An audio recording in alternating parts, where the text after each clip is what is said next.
Halo, perkenalkan nama saya Abdul Muhammad Nasir, Prodi Komputerisasi Akuntansi semester 2 dengan NIM 2423020007. Di sini saya akan membuat tugas challenge yang ada di LMS mata kuliah basis data.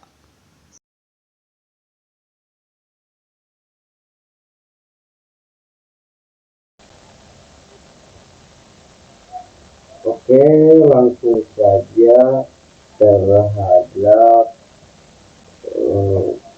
pembuatan challenge.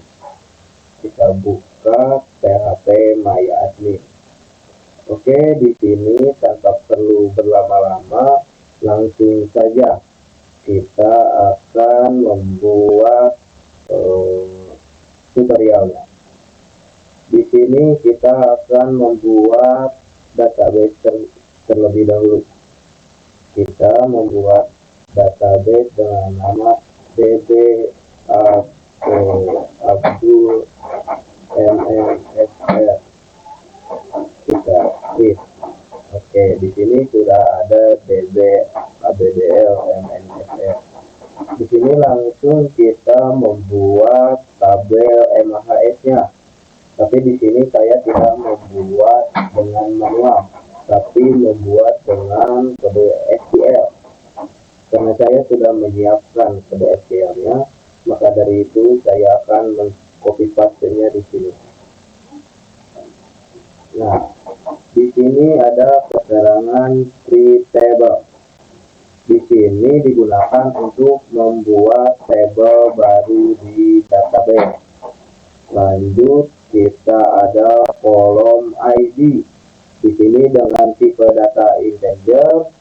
Lalu ada not null. Not null itu menandakan kolom ini tidak boleh kosong.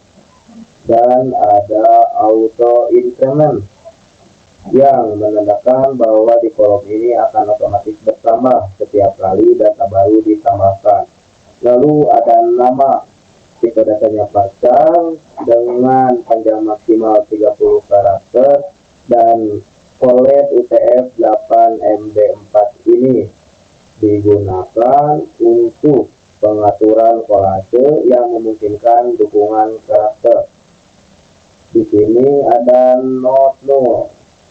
Not null juga seperti yang sudah tadi dibicarakan, bahwa not null menandakan bahwa kolom ini tidak boleh kosong. Lalu ada kolom min dengan tipe data pasar dan panjang maksimal 9 karakter. Lalu colet ini sama dengan kolom yang nama. Lalu di sini ada default null. Nah, berarti kolom ini boleh dikosongkan. Lalu ada gender dengan tipe data char untuk menyimpan teks dengan panjang tetap yaitu 2 karakter. Coletnya masih sama. Lalu ada default null masih sama bahwa menandakan kolom ini boleh kosong. Lalu di sini ada prodi tipe data pasar dengan panjang teks maksimal 30 karakter. Coletnya sama dan sama default null. Fakultas tipe datanya pasar dengan maksimal karakter 30, coletnya masih sama, lalu kolom ini boleh kosong. Dan ada kampus tipe datanya pasar juga sama dengan teks maksimal 30 karakter, coletnya masih sama, lalu kolom ini boleh kosong. Lalu primary key ID menentukan bahwa kolom ini adalah kunci utama dari tabel. Artinya setiap nilai pada kolom ID harus unik. Dan jangan lupa untuk menggunakan tanda kurung penutup seperti ini pada perintah ini. Lalu kita enter. Oke, jika tampilannya seperti ini, maka SQL-nya berjalan sukses. Maka kita bisa melihat pada db Abdul MNSR ini sudah ada tabel MHS. Mari kita lihat strukturnya. Nah, ini sesuai dengan yang tadi kita input, ID dengan tipe data integer, nama dan tipe data varchar, name, gender, prodi, fakultas, dan kampus. Di sini juga primary key-nya ada di ID, lalu auto instrumennya juga di ID. Baik, setelah ini maka kita tinggal membuat isi datanya seperti data mahasiswanya, karena sebelumnya kita sudah membuat data seperti ini, maka dari itu kita tinggal mengimport file yang pernah kita buat. Tadi saya menyimpan di tugas WhatsApp, lalu bagi data satu. Nah, ini di PB mahasiswa kita dengan karakter set filenya UTF-8, lalu dengan format CSV, dan ininya jangan lupa diaktifkan, lalu kita import. Nah, setelah tampilannya seperti ini, maka ini sudah berhasil. Di sini import sukses dengan 608 input data. Mari kita lihat di browse. Nah, di sini sudah terdapat 607 data yang sudah kita masukkan.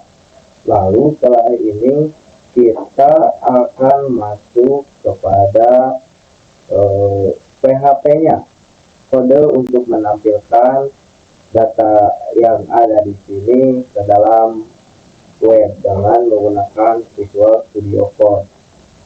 Karena kita belum ada filenya, maka dari itu kita membuat filenya terlebih dahulu dengan nama index.php. Nah, setelah ini kita diharuskan untuk menampilkan kodenya. Karena saya masih belajar, maka dari itu saya sudah menyiapkannya di AI. Ini adalah kode PHP dengan menggunakan Bootstrap untuk menampilkan data dari tabel yang sudah kita buat tadi. Maka dari itu kita salin, kita kopikan ke sini. Oke, ini sudah terkopikan. Tadi ini filenya data mahasiswa dengan headernya data mahasiswa, lalu kita tambahkan terlebih dahulu nama kita ya,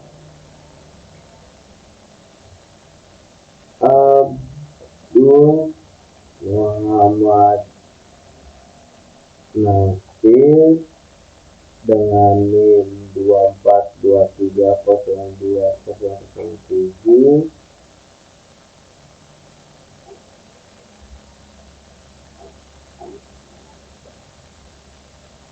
lalu dengan prodi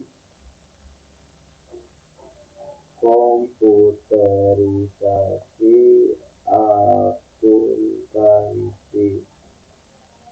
Oke, di sini kita sudah membuatnya.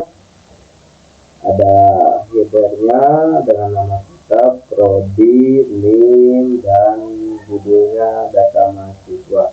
Di sini kita juga sudah membuat ID, kolom ID, nama, NIM, gender, prodi, fakultas, dan kampus. Di sini sudah ada link untuk mengaitkannya terhadap Bootstrap.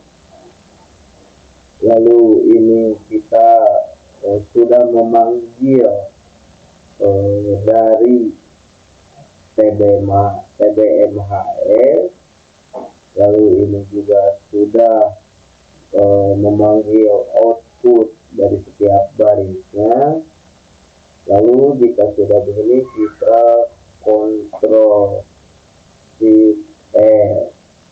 Nah, di sini kita akan simpan di basis data 1, add di lokal, sistem isi di htdoc. Di sini ada basis data Abdul, kita simpan karena saya sudah pernah mempunyai kode yang sama dengan nama yang sama di folder ini, maka dari itu kita langsung saja menggantinya ya. Kita ya, oke, maka ini sudah diganti. Lalu kita masuk ke web kembali. Nah, jika sudah menginput, maka dari itu kita langsung bisa menampilkannya di localhost basis data Abdul, enter. Nah, maka dari ini saya sudah membuat data pengguna Genesis dengan menggunakan PHP, data table, dan bootstrap. Ini tampilannya, ini kolom 3, kolom 4, kolom 5, dan banyak seterusnya. Baik, saya sudah mengerjakan challenge yang ada di LMS mata kuliah basis data sampai sublevel 6. Terima kasih. Wassalamualaikum warahmatullahi wabarakatuh.